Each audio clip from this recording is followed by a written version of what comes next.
तृतीय प्रस्तावटी स्कूल एवं मास एजुकेशन ये विभागर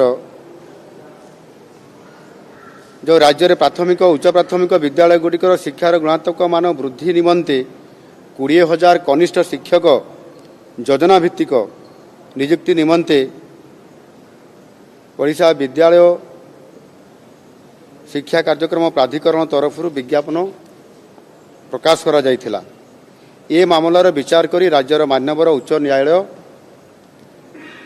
कंप्यूटर बेस्ड टेस्ट सीबीटी परीक्षा फल आधार में आवेदनकारी योग्यता भित्तिक तालिका प्रस्तुत करने निमंते निर्देश देइथिले।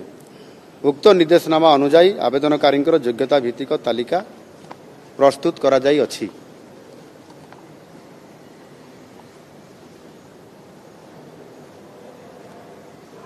ओडिशा विद्यालय शिक्षा कार्यक्रम प्राधिकरण द्वारा 18,788 प्रार्थी चयन तालिका प्रकाश निमंते प्रस्ताव आज राज्य कैबिनेट सूचना और मार्गदर्शन निमंते ताकू उपस्थापना करा जायथिला।